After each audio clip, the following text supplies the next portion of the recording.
dentro de la preparación biomecánica, que es consecuencia del diseño.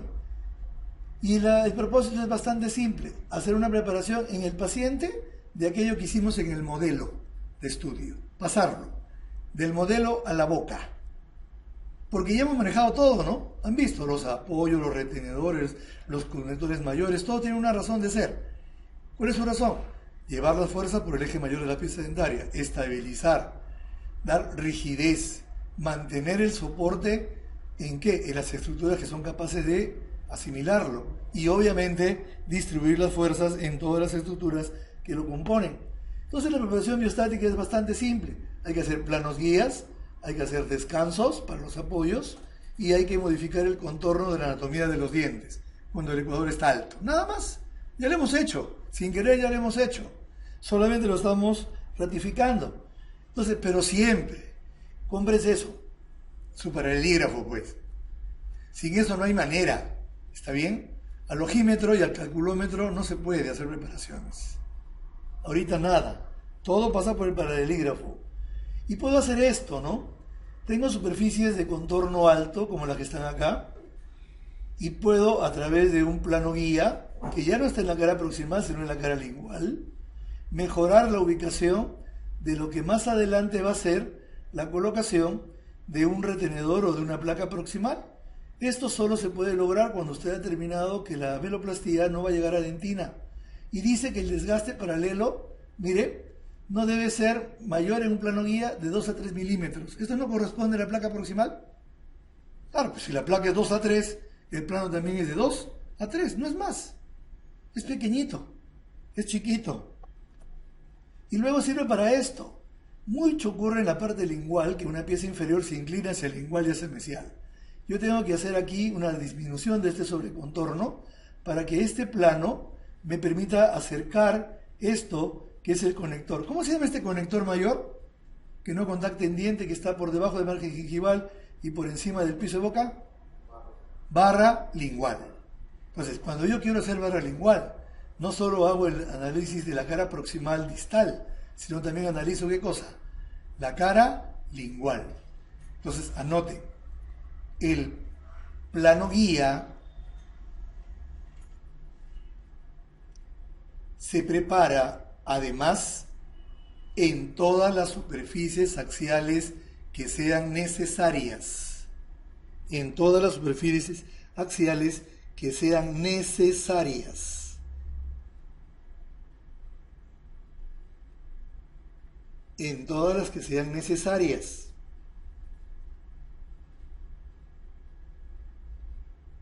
Y solo he puesto esto que ustedes van a compartir en el aula virtual, donde reafirmo que la clase 3 es de 2 a 3 milímetros, en el extremo libre de 1.5 a 2, y en lingual o palatino, cuando tenemos esas piezas rotadas o inclinadas, de 2 a 4 milímetros en sentido ocluso gingival, y en el tercio medio. O sea, queda en la diapositiva, la van a tener ahí en el aula virtual, ¿correcto? Está clarito especificado lo que hemos hablado. De 2 a 3 en la mayoría de los casos de endosoportados, y en el extremo libre un poco más chiquita, de 1.5 a 2. Y si fuera la cara lingual o palatina, de 2 a 4, llegando hasta el tercio medio, dependiendo del tamaño del diente, pues, ¿no? Hay unos dientones y unos dientes más chiquitos, ¿no? Va a depender de eso. Ahí están las figuras, simplemente que simulan lo que hemos hecho. Y luego, ¿cómo se hace la preparación biostática? Ahí está la fresa, una fresa troncocónica de punta redonda, se va a disminuir el ecuador y simultáneamente se va a generar el plano guía. Disminuyo, esta fresa pasa por este contorno y lo baja por acá. También se puede hacer en patrones de cera para que sea colado y ya queda este plano paralelo a este plano. Y aquí en el diseño tengo el diseño de una placa proximal y una placa proximal dibujada acá. ¿Está bien o está mal esta placa? Regresemos a la diapositiva anterior, si no.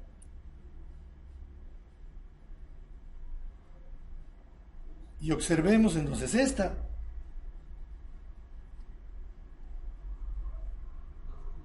Es un extremo libre. ¿Qué? ¿Y esa placota grandaza qué va a hacer? Va a traccionar el diente pilar hacia distal. ¿Qué le va a hacer a la parte periodontal? Hiperplasia del tejido blando, de la mucosa. ¿Cuántos milímetros en el extremo libre? 1.5 a 2. Y en la clase 3 de 2 a 3. ¿Correcto? Y solo en la cara palatina o lingual de 2 a 4. De 2 a 4. Eso queda en la diapositiva y en la memoria también de ustedes. Cuando se hace un descanso, se puede hacer como el apoyo a nivel del cíngulo o a nivel de la cara oclusal. Todos tienen forma de cuchareta o de concavidad, la parte más profunda en la parte media y en la parte más cervical o alejado en el reborde marginal en la parte más superficial. Hay apoyos singulares, hay apoyos oclusales y hay también apoyos incisales. Es igual en el caso de los descansos, singulares, oclusales o incisales. Esta es la característica típica. La parte más profunda está cercana a la parte media y en el reborde marginal tiene forma de una cuchara ligeramente abierta. Aquí habla de la característica. Es como un triángulo de 2.5 milímetros, tanto en molares como en premolares. Se puede hacer en el reborde marginal de 1.5 milímetros y la profundidad máxima de 1.5 a 2, siempre con bordes redondeados y en forma de cuchara, como una cucharita, un triangulito.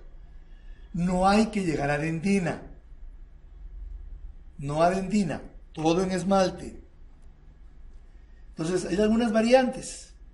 ¿Este qué es? Apoyo singular. ¿Este qué es? Apoyo singular también, en el cíngulo, no importa la forma que tiene. Este es una placa completa y este no, es un brazo nada más. Este es un apoyo incisal o oclusal.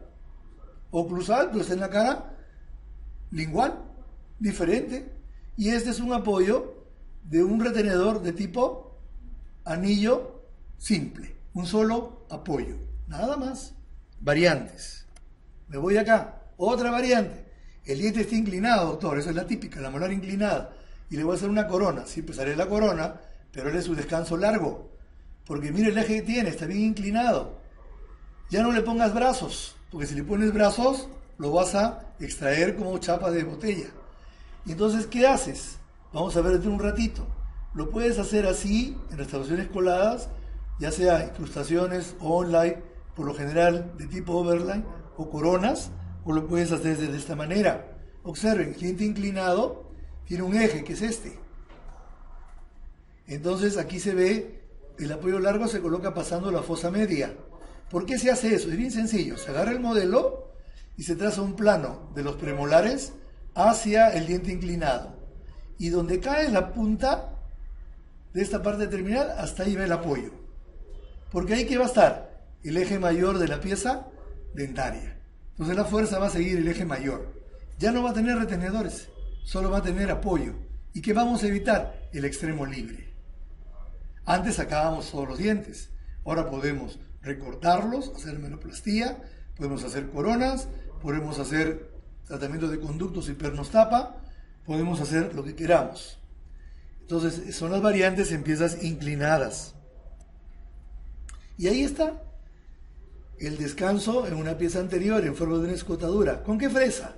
Troncocónica de punta redonda, no cilíndrica. Troncocónica de punta redonda, ¿correcto? Y mire, conservando que tenga suficiente resistencia estructural. Este es el ancho y esta es la profundidad. Ahí está claramente. Y se puede hacer de esta manera en los caninos o se puede hacer en varios dientes anteriores. Siempre en esmalte. Por eso tomar la orografía periapical para ver cómo está el tema del esmalte.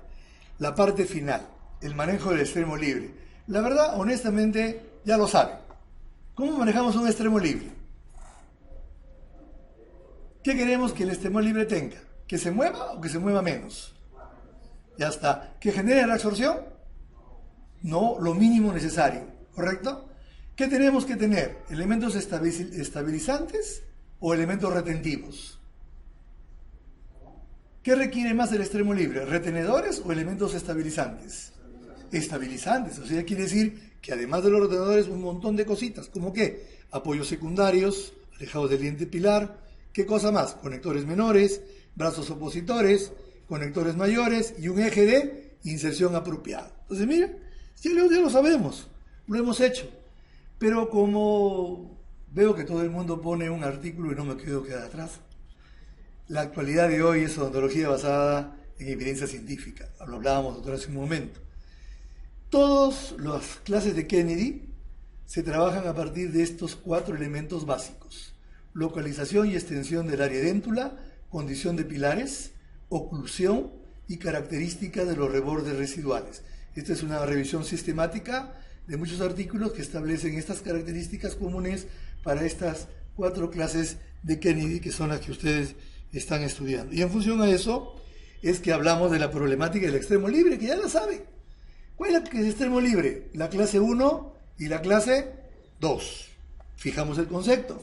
¿Cuál es el problema principal?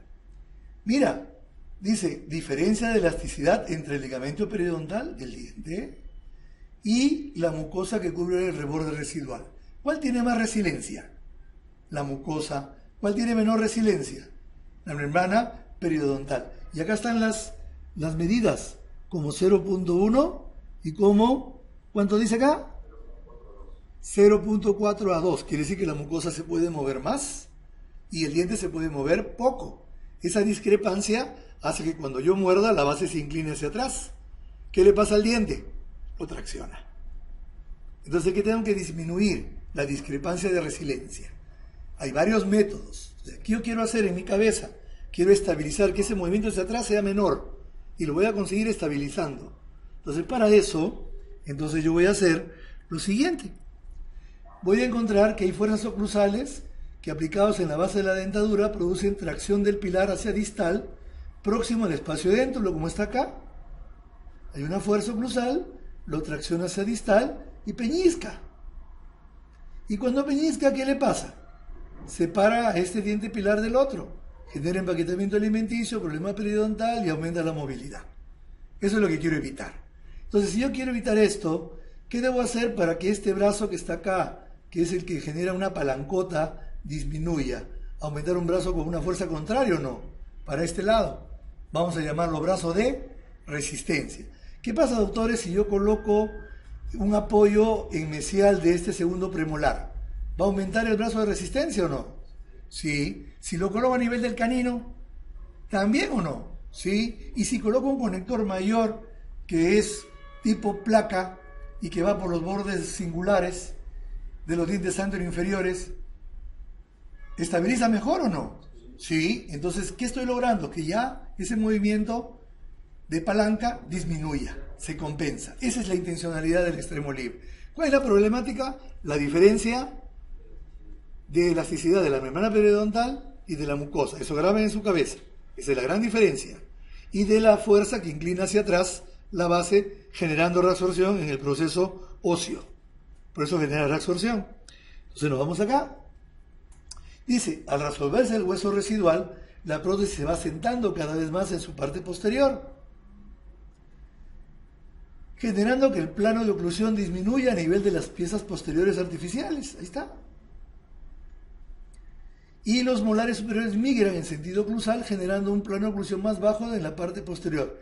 En resumen, trauma oclusal. Porque se inclinó, pues mira, ve. Y luego, ¿qué dice acá? La magnitud de la alteración oclusal es proporcional al grado de reabsorción ósea. O sea, que la diferencia elástica genera distalización. La distalización genera pérdida ósea. La pérdida ósea genera que los dientes de arriba se desplacen. El plano oclusal se inclina. Y al inclinar se genera contactos prematuros. Y comienza a haber toda una desorganización de los componentes del sistema masticatorio. En el extremo libre hemos visto que yo les decía que hay varios movimientos. Yo me acuerdo de los 3 planos, ¿no? Un plano frontal, un plano horizontal y un plano sagital. Va a haber movimientos de inclinación distal, como el que hemos visto que pasa hace un momento, movimiento de traslación perpendicular, es decir, que se hace así, que se mueve adelante atrás, traslación horizontal, que se mueve así, de derecha a izquierda, y el de rotación horizontal, que es un movimiento que solo va en este plano, cuando se trabaja en los 2 pilares simultáneamente. Y el de torsión es cuando ustedes hacen, y seguro las han visto, esas famosas prótesis removibles unilaterales. Los han visto, ¿no? Un costadito, un chiquitito, ¿no? ¿Qué hacen? Cabalgan el reborde y terminan generando movimientos de torsión. Entonces, eso es lo que no queremos evitar porque eso ocurre en la dinámica del extremo libre. Y entonces, esto quiero que lo leamos en voz alta todos. La prótesis extremo libre actuará según la ubicación del apoyo principal. Como una palanca de primer género si está colocado en distal de la pieza pilar, o de segundo género si es que está en mesial de la pieza pilar, con apoyo secundario los más alejados del extremo libre. ¿Cuál de los dos es el que nos conviene para el extremo libre? El segundo, pues, el que dice, como una palanca de segundo género en mesial de la pieza pilar, con apoyo secundario los más alejados del extremo libre. ¿Correcto? Entonces ya tengo la solucionática a la problemática, ¿no? El diseño. Entonces, esa palanca de primer género está acá cuando lo colocamos de esta manera. Cuando lo colocamos en este lado, en la zona cercana al extremo libre. Aquí, ahí. Y se genera todo lo que hemos visto. Cuando vamos a estudiar las diferentes posiciones, cada vez que vamos aumentando el brazo de resistencia, que se opone al brazo de palanca, que es este, vamos colocando más alejadamente los apoyos. Y va aumentando esta línea, ¿ve?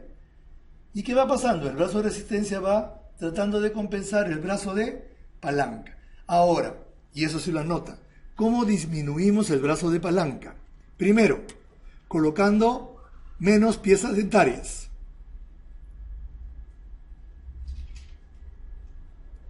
¿Cómo disminuimos el brazo de palanca? Disminuyendo el número de piezas dentarias. Número 2, reduciendo el tamaño de la cara o tabla oclusal.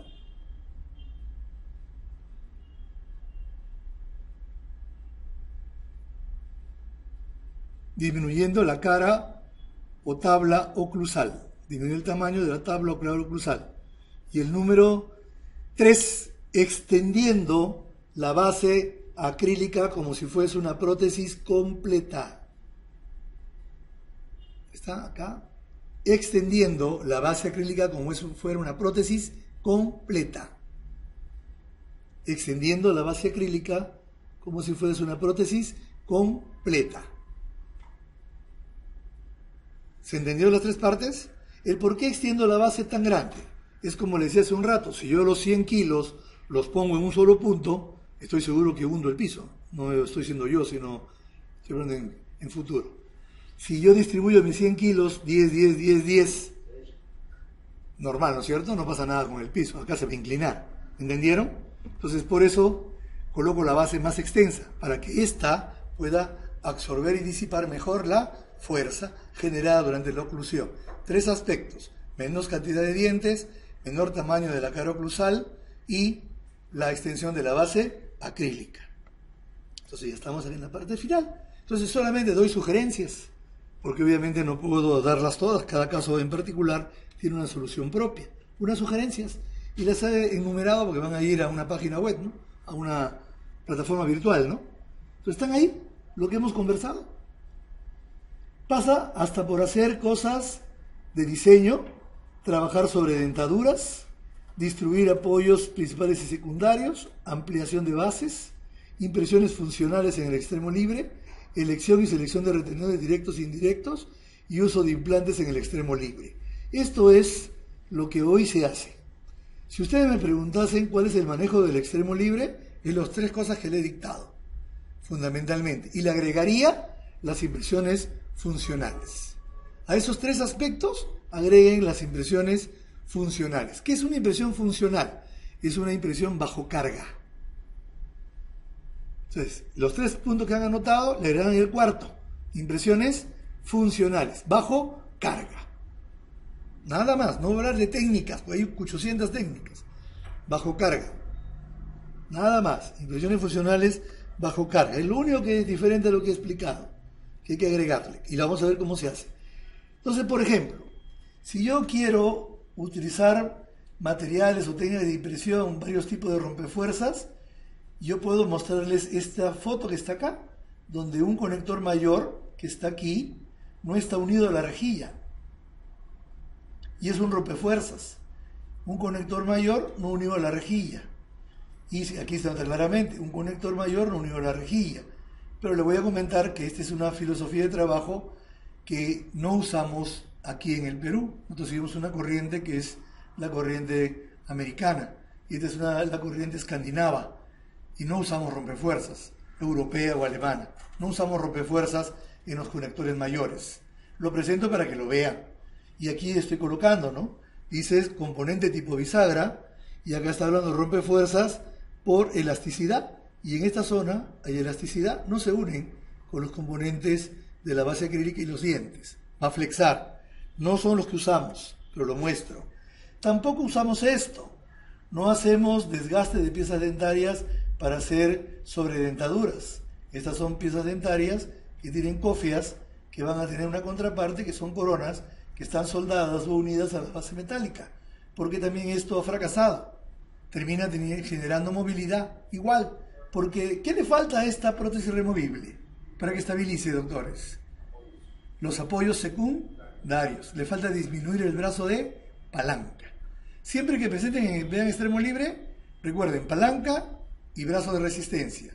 Si hablo de palanca, todo es hacia atrás. Si hablo de resistencia, todo adelante. ¿Y quién estabiliza la resistencia y la aumenta? Los apoyos secundarios, los conectores menores, los brazos opositores, los conectores mayores, todo lo que contacta con diente por delante del pilar. Entonces me voy ahí. Digo, como solución con ataches de precisión. Yo en una época andaba enamorado de esto, ¿no? Me enseñaron, me educaron, haciendo desgaste de 2 piezas dentarias para colocar ataches. Hoy en día, los estudios han demostrado que los ataches generan igual resorción ósea, sobre todo del pilar más anterior. Ahora ya no lo hago. Inmovilidad y intrusión, ya no lo hago. Soy honesto, ¿no? Y siguen diciéndolo y no es lo válido. Pero lo muestro porque obviamente está en el libro. ¿Qué pasó? Bueno, otra se pasará. Uy. ¿Y esto cómo es? Allá. Esto es lo que hacemos hoy día. Distribución amplia de fuerzas empleando tantos apoyos oclusales, principales o secundarios, como sea posible. Eso es lo que hacemos ahora. No nos complicamos la vida desgastando dientes y haciendo tantos ataches como antes. ¿Correcto? Es lo simple que hacemos ahora.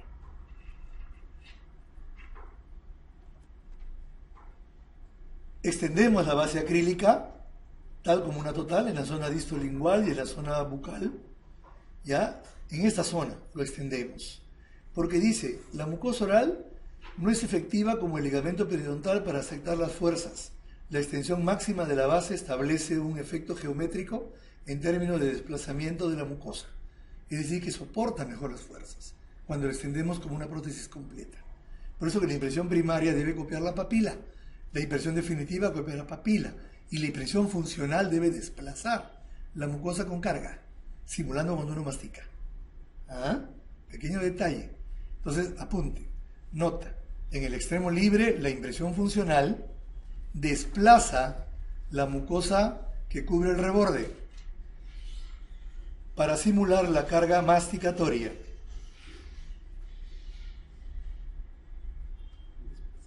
Desplaza la mucosa que cubre el reborde para simular la carga masticatoria. Ya termino. En la parte final. La carga masticatoria. Distribuyendo así las fuerzas generadas durante la masticación. Claro, así es. Es una técnica de impresión, ¿no? Utilizar el modelo que tú mencionas. Y aquí es lo que el doctor está mencionando, ¿no? Una de las técnicas que utilizamos es la técnica del modelo seccionado, donde copiamos bajo cierta carga en los apoyos las zonas del reborde de déntulo como si fuese una total. Esta es la zona distolingual de Ney, esta es la parte de la repisa bucal y esta es la cima del reborde. En ambos lados da lugar a un modelo mixto, un modelo anatómico en la parte anterior y a un modelo funcional en la parte posterior tomado bajo carga, para que la parte interna de la base acrílica quede tal como estamos viendo acá en la figura. Se nota claramente la extensión de la parte bucal, la repisa, y la parte distolingual o zona de Ney, tal como si fuese una dentadura total, igual que una dentadura total. Si no hacemos eso, va a haber una sobrecarga en un lado y siempre va a haber dolor o pellizcamiento, que es el típico fracaso de la prótesis removible. Entonces, esa extensión de la base no debe ser como estamos mostrando acá, sino debe cubrir toda la extensión de la papila retromolar. Nos han educado diciéndonos que la papila nos mira de frente, y eso no es cierto. La papila puede estar inclinada hacia el lingual o totalmente desaparecida, aplanada, fofa, desplazable, confundida con la glándula submaxilar que la cubre y no te deja tomar impresión, porque es un reborde totalmente reabsorbido. Entonces, básicamente la extensión se va a hacer así, con esta cubetilla individual preparada sobre la base metálica en la rejilla, que va a permitir tomar una impresión nueva bajo carga en los apoyos. La solución con implante lo dejo solo como una situación de expectativa, no necesariamente algo válido para este momento, pero sí tiene sus indicaciones y contraindicaciones que están en relación a la calidad y cantidad de hueso antes de que estos sean colocados bajo un estudio serio de planificación protésica e implantológica. Para solucionar el extremo libre, ¿qué contribuye? La retención. ¿Y quién da la retención? Ya lo vimos hace un ratito. Los planos guías. Los planos guías, los conectores menores en su tercio superior, y también la adaptación íntima de las bases. Miren acá, la adaptación íntima de las bases, como una total. Por eso que la base del extremo libre se parece a la total. Debe extenderse exactamente como la total. Se va a retener por cohesión y adhesión. Recuerden eso siempre, por cohesión y adhesión. Entonces los retenedores siempre en el extremo libre van a ser de tipo barra, como lo hemos visto. Vamos a trabajar siempre de la mano con una extensión suficiente de la placa proximal para que no exceda los milímetros que hemos conversado. Y luego vamos a llegar a la mejor solución, ya terminando la exposición. ¿Cuál es la mejor solución? Si la leen arriba, dice claramente, la mejor solución es no llegar al extremo libre. Y puedo no llegar al extremo libre, como ven acá en esta imagen, un diente totalmente inclinado fuera del arco, con tratamiento de conductos, y poder realizar lo más típico. Puedo hacer un pequeño pernotapa, puedo hacer un relleno ocluso cameral, puedo colocarle hasta ionómero si quiere, y finalmente luego hacer un diseño donde la base acrílica descansa sobre este diente. Entonces la mucosa ya no va a ser responsable del soporte y ya no va a haber extremo libre. Recuerden que típicamente se presentan dientes aislados en el arco que se inclinan hacia lingual y hacia mesial, y por lo general es imposible colocarles retenedores. Entonces no los extraigan. Cuando hagan análisis de los modelos, los montan en el articulador, vean el plano oclusal, analicen la posibilidad de tratamiento de conductos, si es factible o no, y luego los cortan y los dejan como pernotapa. Y la base acrílica los va a tapar, como está acá. La base acrílica los va a tapar y eso va a evitar la presión en la zona distal y la reabsorción. Entonces la mejor manera es evitar el extremo libre. Las conclusiones, ya ustedes las han escuchado de parte mía, están desarrolladas ahí textualmente, de manera más formal, pero finalmente lo más importante en esta conclusión es que uno debe trabajar la distribución del soporte. Y la distribución del soporte en un extremo libre es crítica en la zona edéntula y debe ser compensada con un brazo de resistencia que está dado por los elementos que se encuentran, como lo dije, por delante de la pieza pilar. ¿Y cuáles son esos elementos, doctores? ¿Cuáles son? Apoyos secundarios, ¿qué más? Muy bien, ¿qué más? Muy bien, y el tercio superior de los conectores menores. ¿La impresión secundaria ayudará a la distribución de la carga? Sí, entonces todo eso está en el resumen, que finalmente hemos compartido de manera resumida en lo que vendría a ser el manejo y la problemática del extremo libre. Esto va a quedar colgado en un aula virtual. En la parte inferior están algunas de referencias bibliográficas que pueden hacer uso, y simplemente agradecerles su atención